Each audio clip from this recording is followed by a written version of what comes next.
presentes.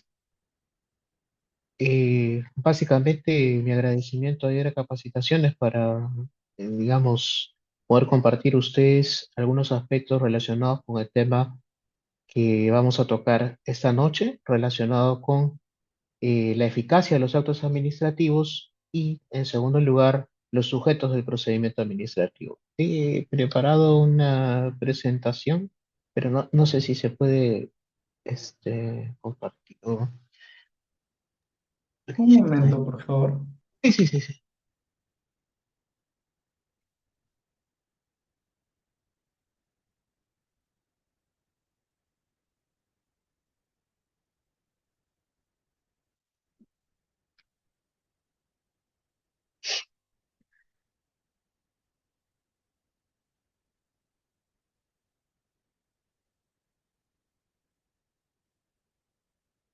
En todo caso, puede verificar si ya puede.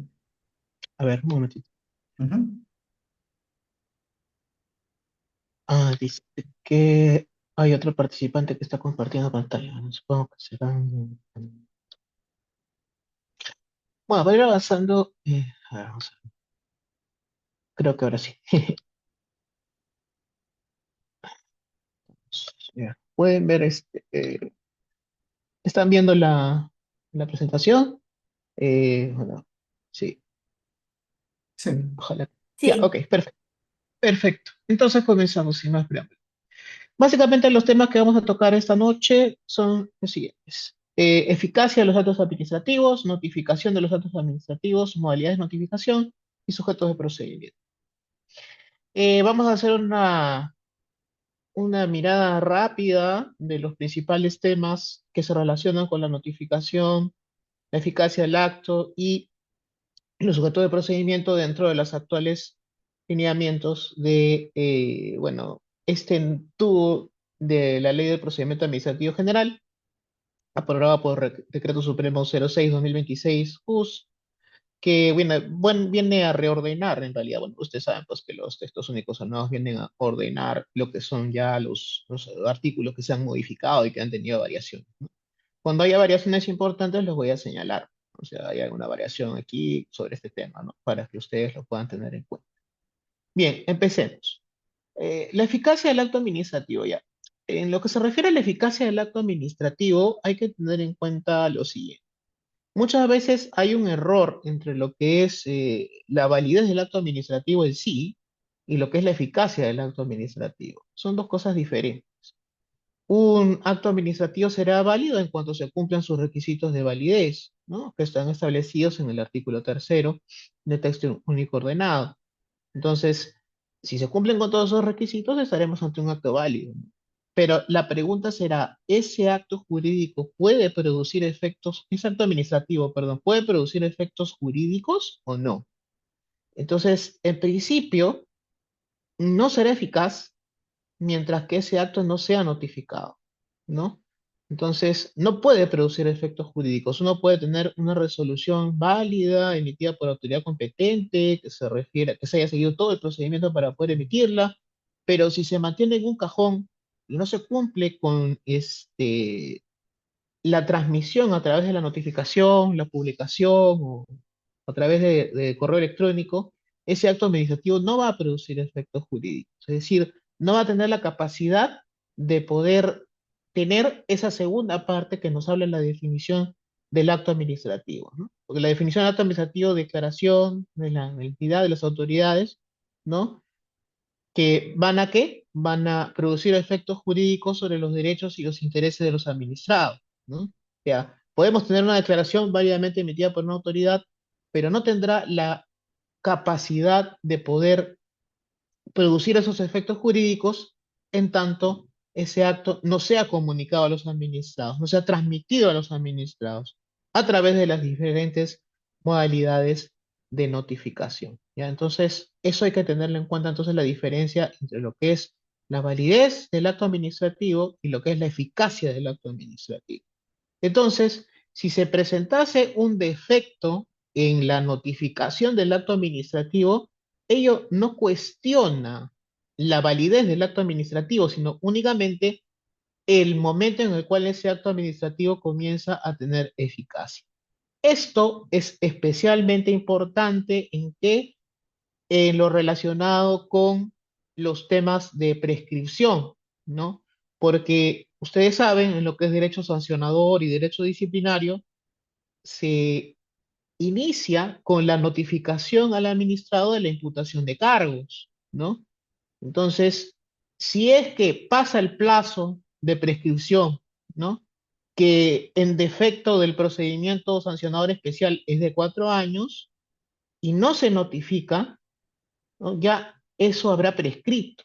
Entonces, ahí, digamos, se ve la trascendencia que tiene la eficacia del acto administrativo, ¿no? O sea, un acto administrativo válido, sin embargo, por haber sido notificado más allá del plazo de prescripción, carece de eficacia. Por lo tanto, ya no puede producir ningún efecto jurídico válido en ese caso, porque como ya bien se ha dilucidado, a pesar de las discusiones iniciales, la prescripción no solamente es una figura jurídica que se relaciona con el tema estrictamente procesal, sino también sustantivo.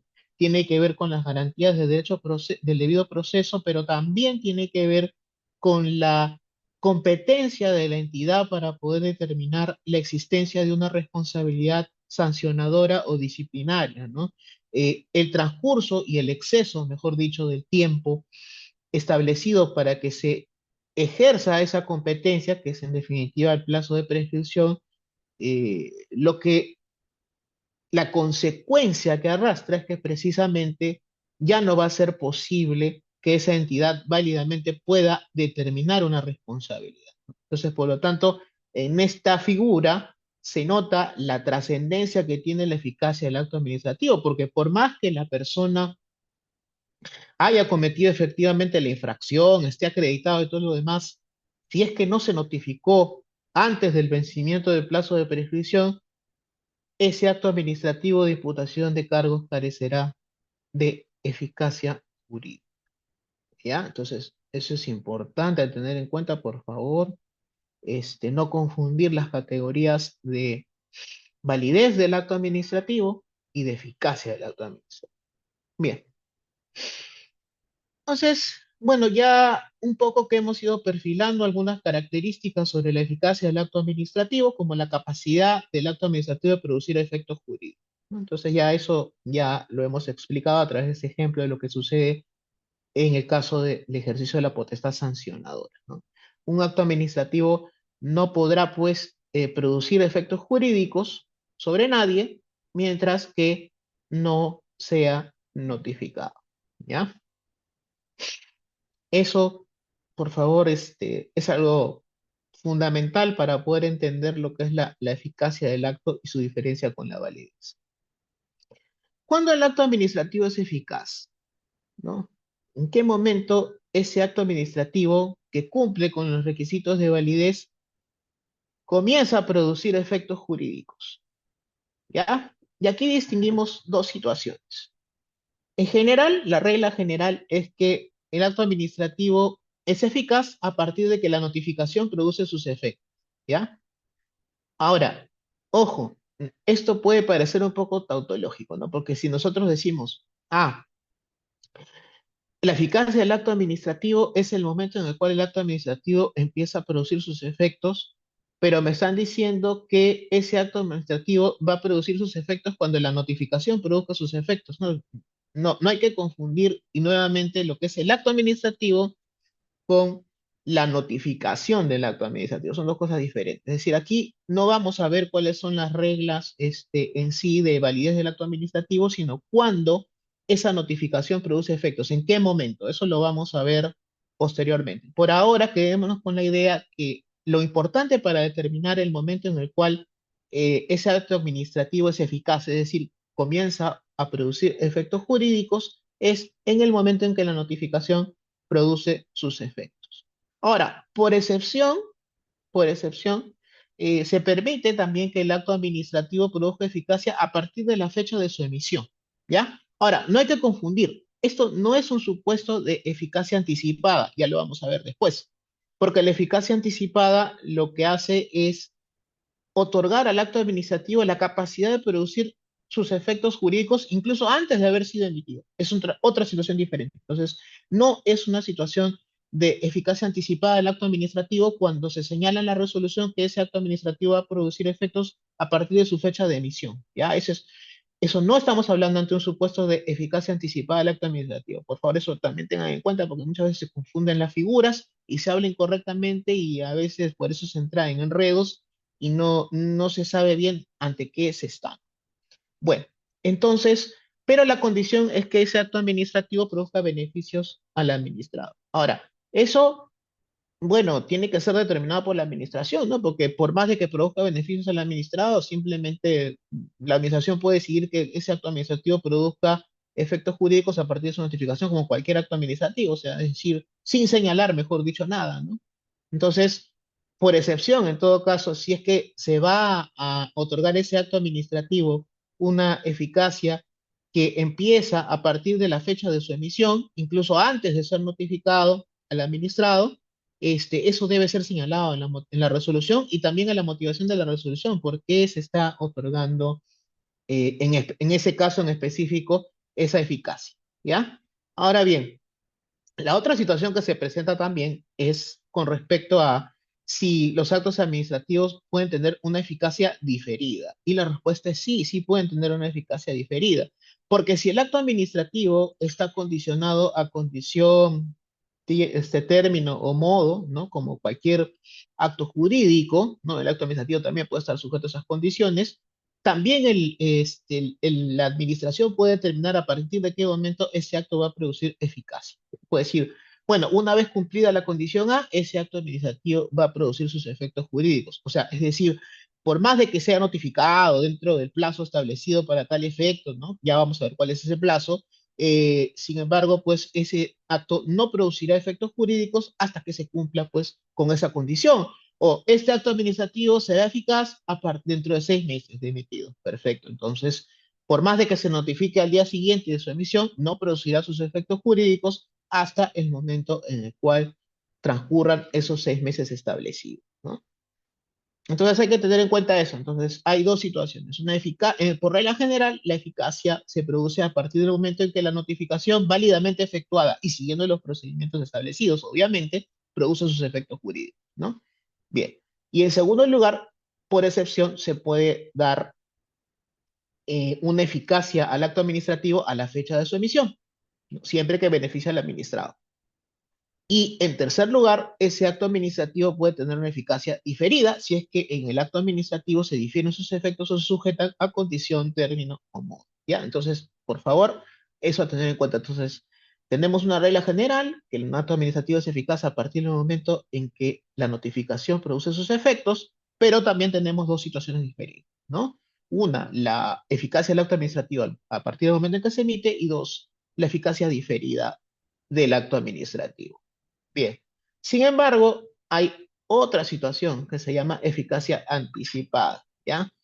Eso no hay que confundir, ¿ya? Porque muchas personas se confunden, no confunden lo que es una norma jurídica con un acto administrativo, no son lo mismo. O sea, una norma jurídica, este, evidentemente hablamos de norma en sentido material o ley en sentido material, es decir, independientemente que se trate de normas constitucionales, legales, infralegales, como reglamentarias, directivas, etcétera, siempre tienen un carácter general, ¿no? O sea, es decir, y además no están aterrizadas específicamente pues, en un administrado en concreto, o por lo menos en un número determinable de administrados, determinado o determinable de administrados, ¿no? Un acto administrativo es una declaración unilateral de la entidad que está destinada a producir efectos jurídicos en un administrado en concreto, ¿ya? Entonces, sobre sus derechos y obligaciones, obviamente. Entonces, teniendo en cuenta esto, esas reglas pues que se dan de la prohibición de retroactividad de las normas, salvo en materia penal y en materia sancionadora, administrativa sancionadora, cuando benefician al administrado, al reo, ya eso evidencia, no entra en esta categoría, esas teorías de los hechos cumplidos, de los hechos adquiridos, todo eso no. Eso es para evaluar, digamos, la vigencia de la ley en sentido material en el tiempo, ¿ya? Aquí estamos hablando de otra cosa, estamos hablando de los actos administrativos. Y en el caso de los actos administrativos, la ley sí permite que tengan una eficacia anticipada, ¿ya? Es decir, que produzcan sus efectos jurídicos incluso con anterioridad a la fecha en que fueron emitidos. Entonces tenemos una excepción, es decir, obviamente que esto no puede ser establecido para perjudicar al administrado, ¿no? No vamos a decir, bueno, a partir de hace un mes usted tenía que haber pagado un monto determinado que no se pagó, ¿no? Y si no lo paga es multa, ¿no? Pero, oiga, pero usted no me dijo antes. No, bueno, es que nosotros hemos inventado una nueva forma de hacer eficacias anticipadas, ¿no? No sería válido. O sea, siempre tiene que ser más favorable a los administrados.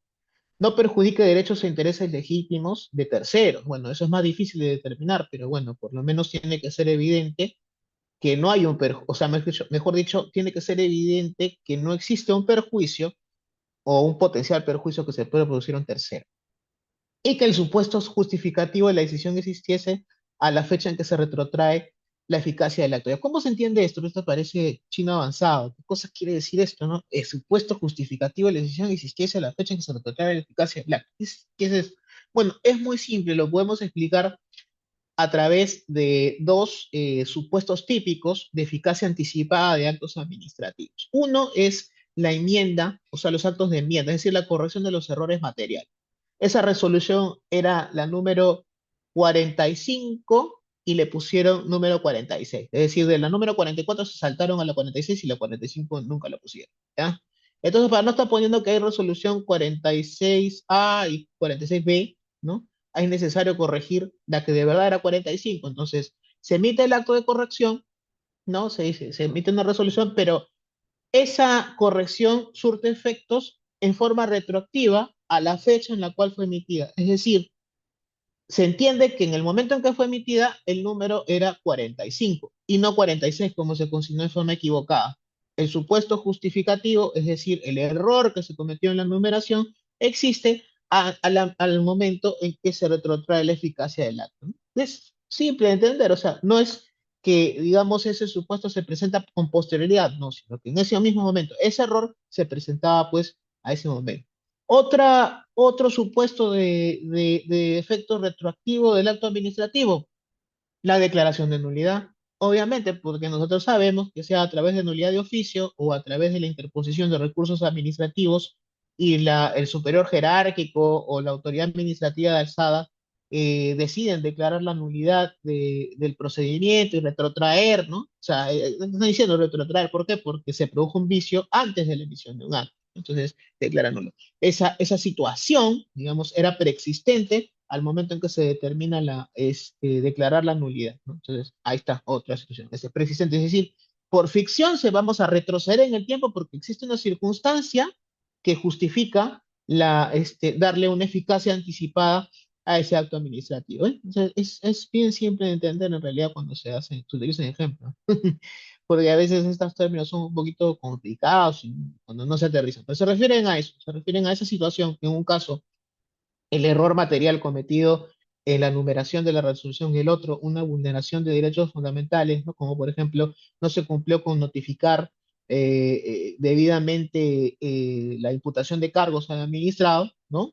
Y por tanto, las resoluciones que prosiguen, ¿no? Como por ejemplo la resolución de sanción, se incurre en un vicio de nulidad al no haberle permitido ejercer su derecho de defensa. Esa situación en específico se produjo, pues, entonces se retrotrae no al momento de la emisión de la imputación de cargos, porque la imputación de cargos fue válida, ¿no? Nuevamente, validez y eficacia, sino al momento de la notificación, es decir, al momento que se debió notificar esa imputación de cargos. Ya se dan cuenta, entonces, por lo tanto, eh, esa circunstancia preexiste, ¿no? Y en todo caso, no, existe el momento en que se va a retrotraer la eficacia del acto. Bien, continuemos.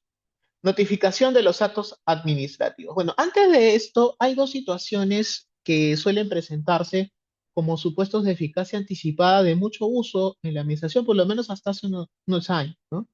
Uno eran los nombramientos de autoridades en vía de regularización. Otro era, por ejemplo, la aprobación de viajes de los administrados en vía de regularización. Otro era el tema de la aceptación de donaciones a las entidades de la administración pública en vía de regularización. ¿Ya? Independientemente de nosotros, de la valoración que podemos tener ante el evidente desorden que puede producirse por estas situaciones de regularización, Lo que tenemos que tener en cuenta es que ya cuando hablamos de en vía de regularización, lo que estamos aceptando es que anteriormente existió una situación irregular, ¿no? Entonces, y que más bien se quiere tapar, entre comillas, con una vía de regularización. Entonces, ahí, evidentemente, si bien es cierto, puede ser un mecanismo urgente que en ciertas circunstancias puede ser justificada su aplicación. Sin embargo, tiene como premisa implícita de que existe pues una situación irregular que se está presentando en el tiempo y que se quiere subsanar, entre comillas, otorgándole una eficacia anticipada a ese acto administrativo en vía de regularización. Pero si ya es cuestionable el tema de la vía de regularización, lo peor y lo que ya raya, pues rayano en el delito es las famosas resoluciones postdatadas, es decir, ponerle una fecha a una resolución anterior a la en la que realmente se ha emitido, ¿no?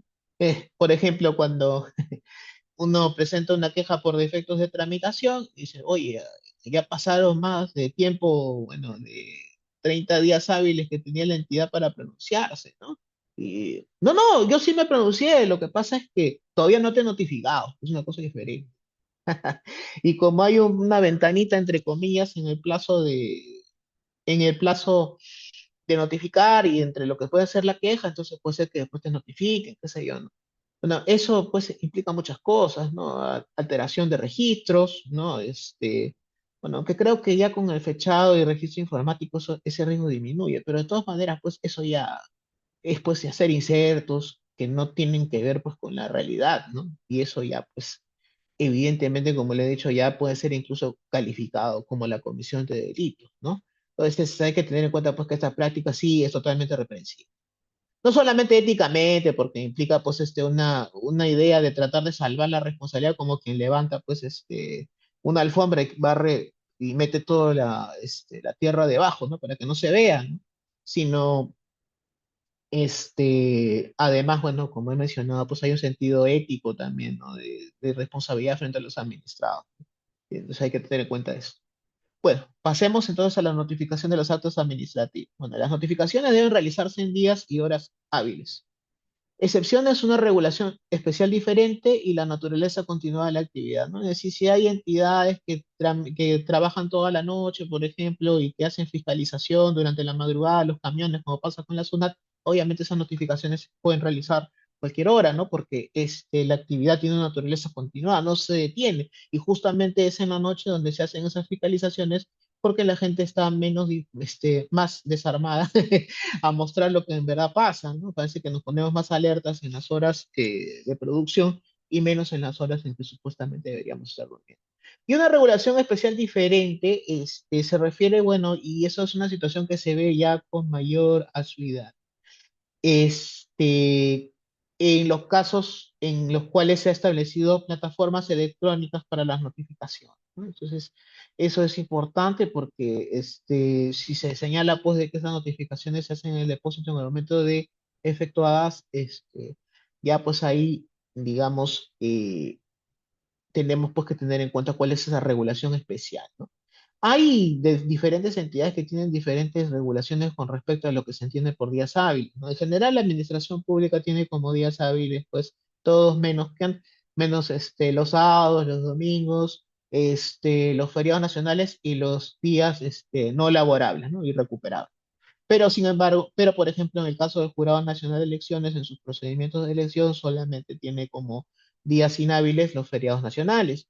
O en el caso del Poder Judicial, en el caso de los procesos penales, no hay día ni hora inhábil. Entonces, cada proceso o procedimiento tendrá su propia definición de lo que son los días y horas hábiles, ¿no? El hecho de que nosotros vivamos en general en lo que es la administración pública en el horario inglés, es decir, no trabajar sábados ni domingos, no significa que todas las entidades tengan que tener lo mismo. O sea, pueden tener por regulación especial otro régimen de días y horas hábiles. Hay que tener en cuenta eso, hay que tener cuidado, no se vayan a sorprender, porque además cada entidad parece que tiene sus días y horas hábiles. Lo que menos se entiende es tratar de trasladar este esquema de los días y horas hábiles al revés, no para notificar, sino para que el administrador presente sus escritos, ¿no? No hay ninguna razón para que un sistema automatizado de registro de expedientes, es decir, donde no va a haber nadie, sino simplemente uno registra y automáticamente se va a generar un expediente y un ingreso, no hay ninguna razón para establecer horas. O sea, porque se entiende, bueno, que en el caso de las mesas de partes, pues, físicas, ¿no? Las personas, pues, tienen que trabajar dentro del centro horario y después registrar, ¿no? Que son trabajo, por lo tanto, se establecen horas límites, que son las horas de atención de la entidad, ¿no? Esas son los días y horas hábiles, se entiende por las horas de atención de la entidad. Pero sin embargo, pues en sistemas automatizados no se entendería cuál es la razón, ¿no? En eso parece que el Poder Judicial va a la vanguardia de muchas entidades de la administración pública porque se considera como presentado un escrito hasta las 23:59 del día, como presentado en el día, ¿no? Entonces, pero hay algunas entidades de las administraciones públicas, ¿no? Que de la administración pública dicen, no, que solamente los documentos que están presentados hasta las 4:30 se consideran como presentados hoy. Pero ¿cómo? Si el registro es automático, ¿cuál es el trabajo que ustedes están haciendo, digamos, especial para poder determinar eso? No, no, es que son nuestros horarios de atención. Eso es un tema que realmente, pues, no tiene mucha razonabilidad. Dispensa de notificación. Aquí no hay que confundir, porque la dispensa de notificación no significa y no es una situación de lo que es la falta de notificación, ya lo vamos a ver, ¿no? La dispensa es, ¿no? El hecho de no notificar, o sea, digamos, no practicar el acto de notificación, ¿no? Y que esa eficacia se produzca sin la existencia de un acto de notificación. Y las situaciones que se presentan son dos, básicamente. Cuando el acto administrativo ha sido emitido en presencia del administrado, basta con que se haga un acto y se le entregue, ¿no? Un acto administrativo no está sujeto a formalidades, así como que tiene que llamarse resolución, ¿no? Puede llamarse de cualquier manera. Además, importa el contenido que el nomen juris, ¿no? O sea, el nombre jurídico que se le ponga, ¿no? Y en segundo lugar, cuando el administrado va a revisar su expediente y se encuentra con una resolución que nunca le notificaron, entonces en ese momento puede también notificarse, haciendo firmar un cargo de recepción y entregándole una copia gratuitamente, por lo menos la primera copia de ese acto administrativo. Modalidades de notificación, bueno, notificación en el domicilio personal a través de correo electrónico y publicación en el diario oficial u otro este, medio de mayor circulación. Orden de prelación, mira, esto es, ya dice, bueno, orden de prelación dice que no se puede suplantar el orden de prelación, pero cuando hay correo electrónico, notificación a través de casillas electrónicas, ahí sí no se cumple el orden de prelación. Entonces, ¿cómo es esto? Ya, es más fácil. Mira. Lo que significa esta orden de prelación es bien sencillo, ¿no? Cuando no opera el medio electrónico, o sea, el correo electrónico, lo que opera es, en primer lugar, la notificación personal y en segundo lugar, lo que es la publicación. Es decir, yo no puedo publicar de frente para poder notificar una resolución sin haber agotado los medios anteriores, ¿no? Eso significa. Es decir, nunca la publicación puede ser, digamos, la primera opción para poder notificar a una persona. Solamente se hace por excepción, como vamos a ver, sin tardar mucho. Notificación personal, bueno, esto ya poco a poco se va convirtiendo, por lo menos ya fuera de la primera notificación, sí, ya se va convirtiendo un poco en historia, ¿no? Pero bueno, de todas maneras hay que tener en cuenta las reglas que se señalan, ¿no? La notificación se entiende con la persona que está en el domicilio, ¿no? Y por domicilio entendemos o el domicilio que el administrado haya señalado o el último domicilio que consta en el expediente, ¿ya?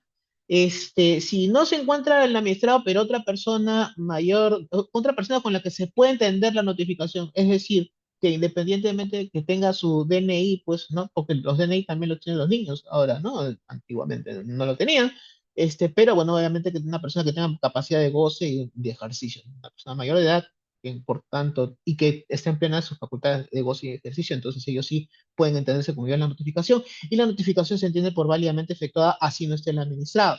¿No? En caso de que no se pueda practicar la notificación de esa manera, entonces lo que hace es se deja un aviso, se señala el momento en que se va a regresar, y si uno regresa y sigue sin haber nadie, entonces se mete la resolución o el acto administrativo bajo la puerta y se levanta un acta y se considera como válidamente notificado. ¿Ya? Ojo, hay que tener en cuenta porque dicen, no, ese no es domicilio, no. Bueno, pero es que lo que pasa es que cuando no se encuentra el domicilio de la persona en el expediente y no lo ha señalado explícitamente, la ley permite que en esos casos se haga la notificación al domicilio que aparece en el DNI, ¿ya? Y ojo, que existe una obligación de actualizar los datos de DNI. Aquellos que tengan su DNI desactualizado en otras ciudades por nostalgia de su tierra, ¿no? Etcétera, y que no sea el lugar donde están trabajando o donde están viviendo, pues tienen que considerarlo, ¿no? Porque existe ese deber de actualización de los datos, donde no realmente domicilia para que lleguen las notificaciones. Bueno, En cuanto a la notificación por correo electrónico, existen dos modalidades, ¿no? La voluntaria, es decir, cuando el administrado mismo señala, sí, yo quiero ser notificado por correo, y la obligatoria, es decir, con una aprobación de la PCM y del Ministerio de Justicia, se autoriza a una entidad para tener una casilla electrónica y esa casilla electrónica es el medio de notificación válido, ¿no?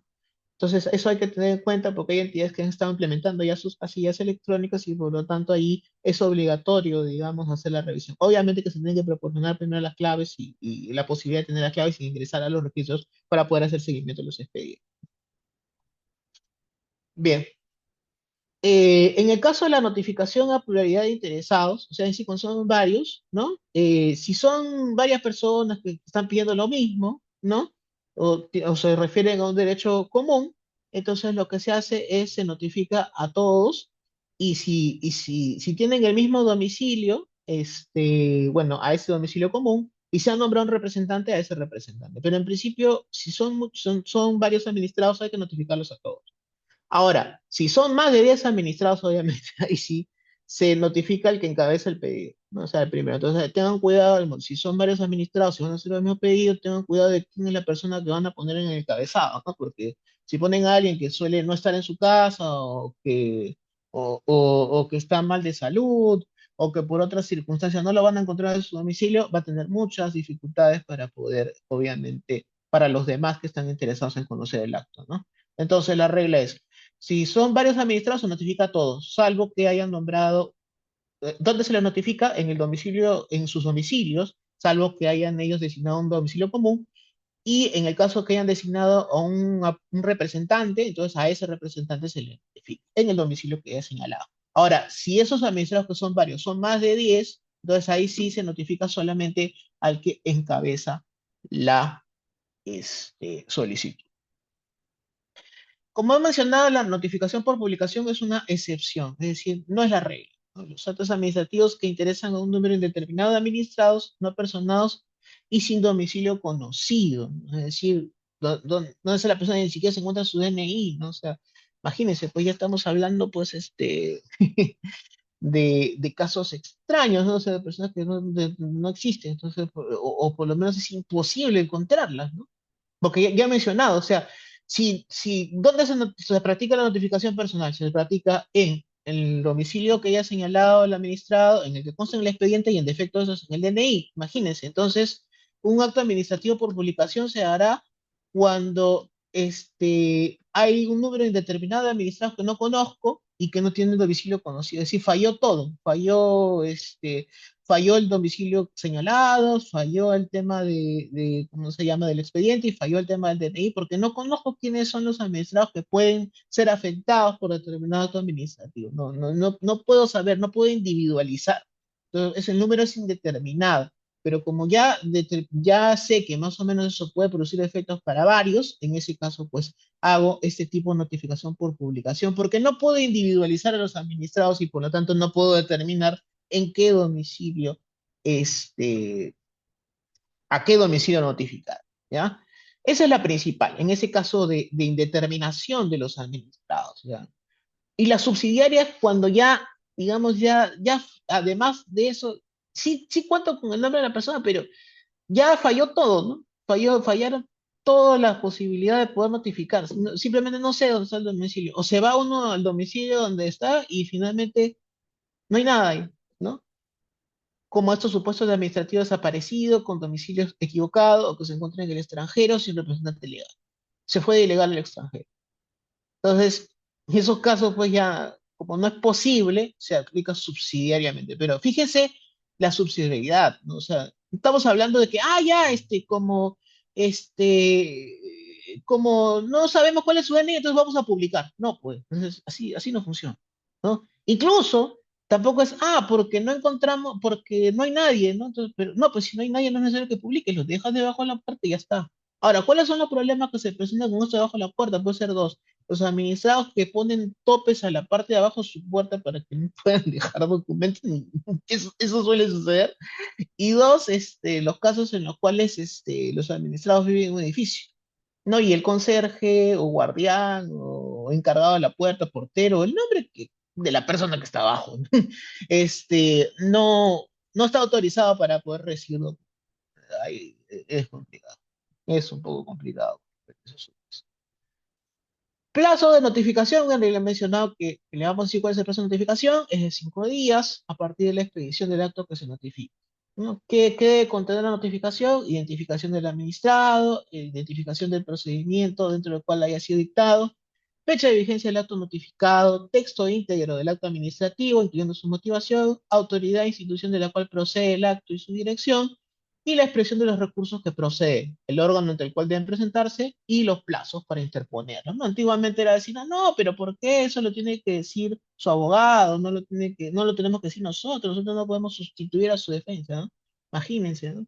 Pero ahora pues que no hay defensa cautiva en el procedimiento administrativo, entonces las cosas un poco que se han modificado, esa visión restrictiva del procedimiento administrativo como si fuera, pues, ponerle trabas al administrado o no avivarlo, entre comillas, ¿no? Eso no puede ser, o sea, los recursos es la posibilidad, el tema recursivo, la posibilidad de recurrir, tiene un doble fundamento en el derecho administrativo, tanto lo que es el derecho de petición, cuanto lo que es el derecho fundamental al debido proceso. Entonces, por lo tanto, no se está haciendo nada ni sustituyendo a ninguna persona, señalándole pues que puede apelar en un plazo determinado y ante quién tiene que hacer.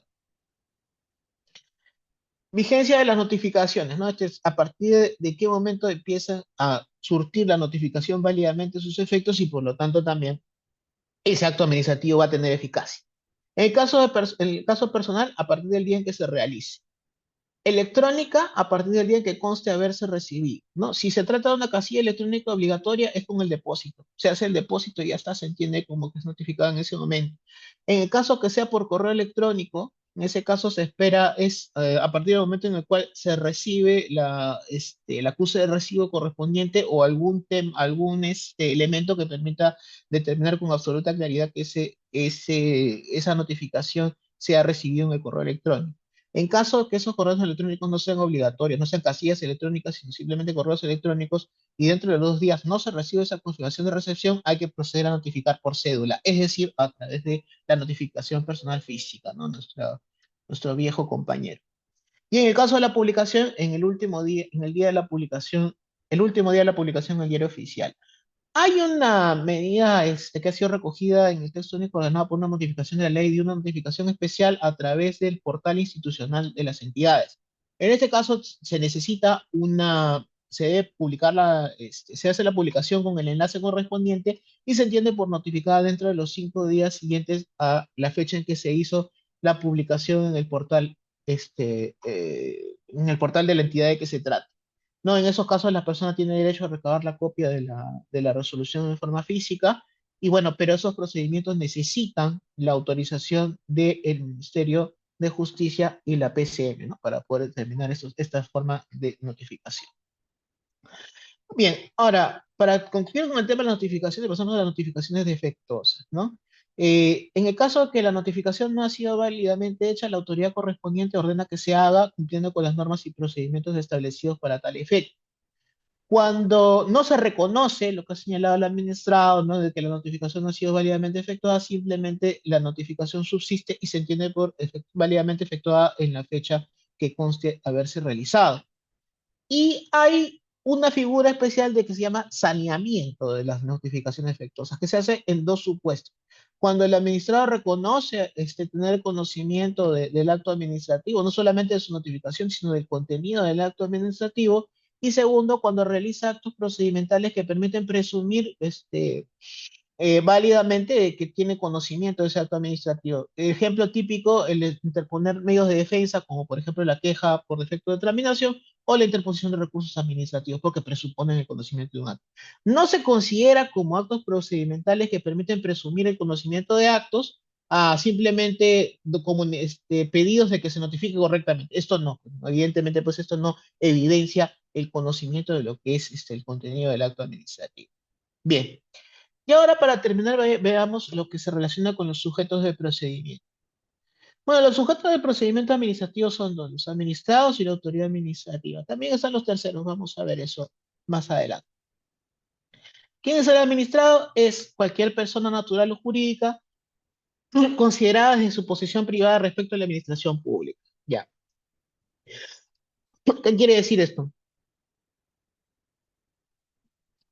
Esto quiere decir que las entidades de la administración pública también pueden ser administrados.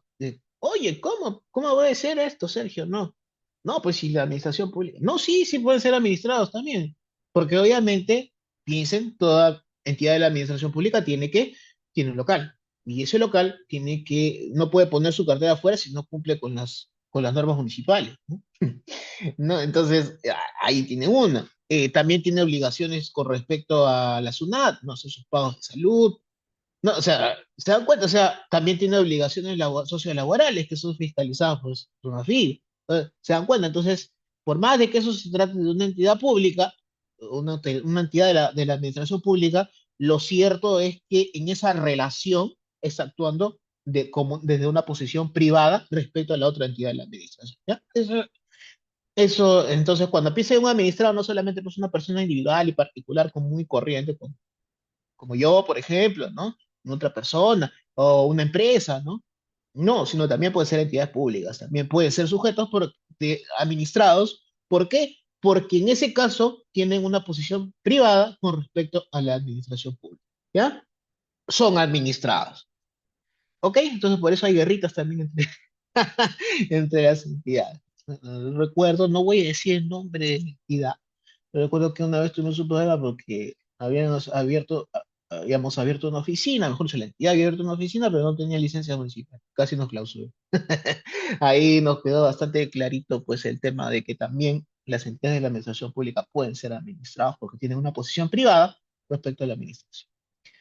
Definición legal del administrado, bueno, son las personas que concurren al procedimiento administrativo, ¿no? Y que pueden tener o solicitan que se reconozcan derechos e intereses legítimos o que el pronunciamiento de la administración puede tener como consecuencia una afectación de sus derechos e intereses legítimos, ¿no? Solicitudes, en el primer caso, por ejemplo, y en el segundo caso, pues, procedimientos sancionadores, ¿no? Y los terceros son aquellos que, por más de que no han concurrido en el procedimiento administrativo, ese procedimiento, y mejor dicho, las resoluciones que se emiten en ese procedimiento pueden tener como consecuencia pues la afectación de sus derechos e intereses legítimos, ¿no? O sea, es decir, el marco de la relación del administrado y la administración va a ser el procedimiento administrativo. Bien, y por tanto, existen tres situaciones jurídicas pasivas del administrado. En primer lugar, las sujeciones, que es decir, el sometimiento a las potestades administrativas previstas en el ordenamiento jurídico. ¿Cómo se come esto? Bien fácil. Ya lo he mencionado, ¿no? Por ejemplo, una empresa, cuando abre, se sujeta a varias potestades, ¿no? Como he dicho, para funcionar necesita una licencia de funcionamiento. Además, tiene que pagar sus impuestos y tiene que hacer sus descuentos de salud. Además, tiene que cumplir con las normas sociolaborales. Y si se trata de una empresa especial que se dedica al rubro de la generación de energía, está supervisada por Ocinermin, está supervisada también por el OEFA, si es que puede tener efectos, puede tener algún impacto ambiental. O sea, se dan cuenta, entonces hay una múltiples potestades administrativas funcionando, ¿no? Uno sale de su casa y ya se encuentra sujeto a algunas potestades administrativas, ¿no? Entonces, por eso, y además son múltiples, pueden recaer todas sobre un mismo administrado. Se sujeta a esa potestad administrativa, se sujeta a esa competencia que tienen las entidades de la administración sobre los administrados. Los deberes son comportamientos que se imponen en forma genérica y determinable en una norma. Por ejemplo, el artículo 56 del texto único ordenado establece los deberes de los administrados en el procedimiento. Y las obligaciones son comportamientos que se imponen a un sujeto determinado en el seno de una relación específica con la administración, ¿ya? En este caso, la fuente de las obligaciones, en el caso administrativo, de los actos administrativos, son precisamente esa declaración unilateral que constituye el acto administrativo, es la que va a producir esas sujeciones, esas sujeciones y va a crear esas obligaciones de los administrados, ¿no?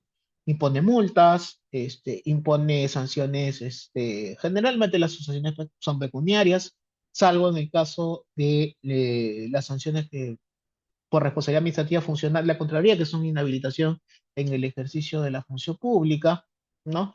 Va a haber pues estos sujetos, estas obligaciones que no son generales, sino solamente van a ser para un administrado concretamente, ¿no? Bien, Y las activas, es decir, digamos, qué cosa está a favor del administrado dentro del procedimiento administrativo, tenemos dos tipos o dos clases de situaciones jurídicas activas del administrado.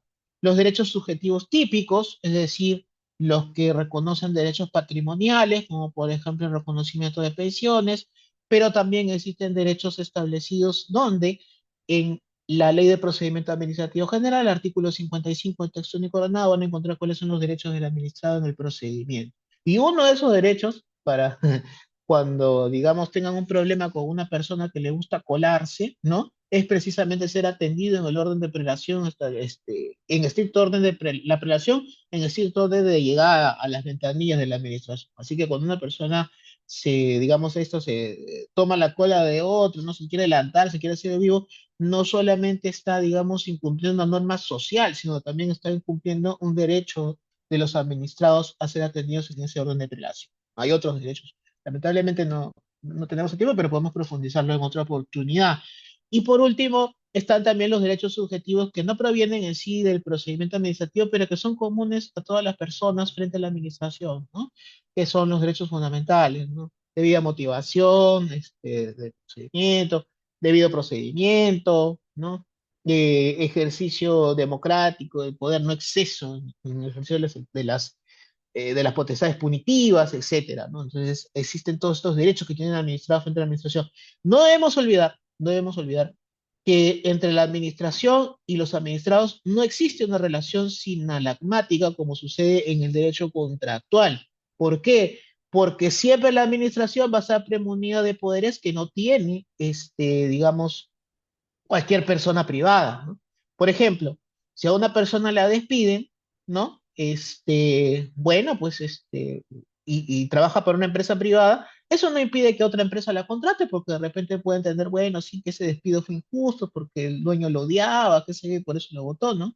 Pero cuando es una entidad del Estado que te destituye, te llevas de propina 5 años de inhabilitación, es decir, por 5 años no puedes trabajar para ninguna otra entidad de la administración pública. Entonces, por lo tanto, ven, ahí tiene un ejemplo de cómo, a pesar de que más o menos se trata de lo mismo, dejar a una persona fuera del trabajo, sin embargo, cuando se trata de un agente privado, tiene un efecto, pero cuando se trata de un agente público, de una entidad una autoridad de la administración pública, tiene un efecto mucho mayor. ¿Se dan cuenta? Entonces hay potestades. Y por lo tanto, teniendo en cuenta que hay estas potestades que hemos señalado, entonces los derechos pues tienen que ser fuertes también para poder servir como contrapeso a esa potestad que tiene la administración. No me estoy refiriendo a las potestades exorbitantes porque eso es otra cosa, y no, sino me estoy refiriendo a que en sí la relación entre la administración y los administrados no es inalarmante, porque siempre va a haber potestades que tiene la administración que no va a tener cualquier sujeto particular.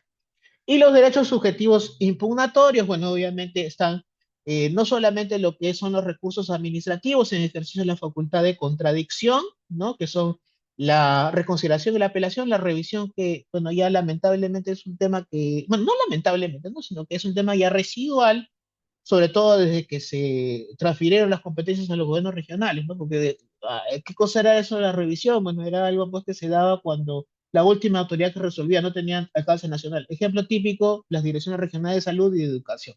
Entonces, por lo tanto, podían apelar al Ministerio de Salud y al Ministerio de Educación porque la dirección regional obviamente pues no tenía alcance nacional, ¿no? Pero con la transferencia de competencias, pues sí tienen competencias resolutivas, y finalmente pues ya en ese caso no hay recurso de revisión. ¿Ya? Entonces, por lo tanto, solamente cuando una norma con rango de ley o bueno, un decreto legislativo, pues también, que es una norma con rango de ley, bueno, obviamente pues puede autorizarse este recurso de revisión, pero ya, como les digo, es prácticamente una figura extinta. Pero no solamente eso, sino también el proceso contencioso administrativo, ¿no? Que es que tiene reconocimiento y rango constitucional, el cuestionar los actos administrativos a través del proceso contencioso administrativo, pero también los procesos constitucionales, pues, ¿no? Como el proceso de amparo, como la acción de cumplimiento. Entonces, en esos casos también tienen como, si bien es cierto, usted me dice, sí, el amparo está sujeto a cláusulas de residualidad, ¿no? Sí, está bien, con respecto al proceso contencioso, lo cual no vamos a decir que no, pero sin embargo no deja de ser un mecanismo también de tutela de derechos impugnatorio a nivel jurisdiccional. En un caso ante la jurisdicción ordinaria, el proceso contencioso administrativo, y en otro caso ante la jurisdicción constitucional.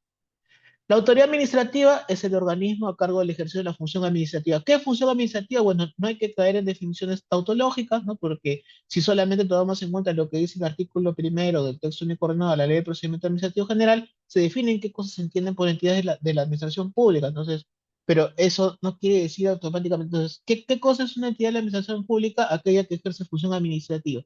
¿Y qué es la función administrativa? La que hacen las entidades de la administración pública. No, no podemos entrar en eso porque no todo lo que hace la administración pública es función administrativa ni tampoco actúa como administración, ya lo hemos visto anteriormente, ¿no? Entonces, la función administrativa se relaciona con el tipo de actividades que realiza, actividades prestacionales, actividades de policía, actividades relacionadas con el ejercicio de la potestad sancionadora, actividades relacionadas con la prestación de servicios públicos, ¿no? Ahí, entonces, por esa naturaleza, vamos a definir lo que es la función administrativa, ¿no? El criterio subjetivo, es decir, encontrar la función administrativa con respecto no a la definición simplemente legal de qué son entidades de la administración pública, sino en el ejercicio de la función, ¿no?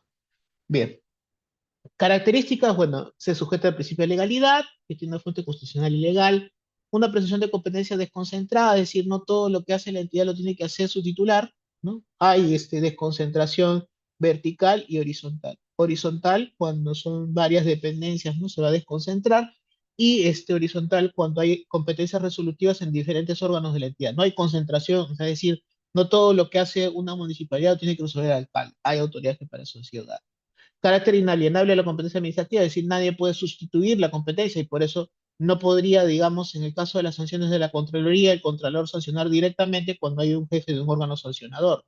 La competencia la tiene el jefe del órgano sancionador, no el Contralor. Delegación de competencias, aquellas que no se pueden delegar como atribuciones propias de la función del órgano para emitir normas generales y para resolver recursos administrativos, y otras que hayan sido delegadas. Bueno, es importante, no va a delegar la SUNAT, la fiscalización tributaria al Ministerio de Trabajo. Obviamente eso no se puede dar, las competencias no se pueden delegar porque obviamente tienen que ver con el funcionamiento de la propia entidad. ¿Qué no se puede delegar en el caso de firma, resoluciones sancionadoras o que agoten la vía administrativa? Y bueno, para concluir, ya justo en exceso de tiempo, pero ya es la última diapositiva, es cuántos son los terceros, ¿no? Entonces, cuando se note pues de que el procedimiento administrativo puede tener un efecto sobre los derechos e intereses de terceros, hay que llamarlos a comparecer, ¿no? Ahora, esa comparecencia no impide la tramitación del acto administrativo, ¿no? Simplemente no se interrumpe el acto administrativo, no se interrumpe el procedimiento administrativo, sino que les comunican y lo citan para poder concurrir en el procedimiento teniendo en cuenta los efectos que pueden tener. Bueno, y con eso concluyo mi exposición. Estimado, tengo usted, he recibido varios mensajes. Usted tiene una muy buena dicción con el tema de la ponencia. Agradecemos de parte de Hidra Capacitaciones. Y Ujú. esto sería el inicio de la nueva tanda de sesiones para la actualización del TUO, de la Ley de Procedimiento Administrativo General. Muchísimas gracias. Si hay alguna pregunta, pueden hacerla, no hay ningún problema. O en todo caso, podemos pasar a cerrar.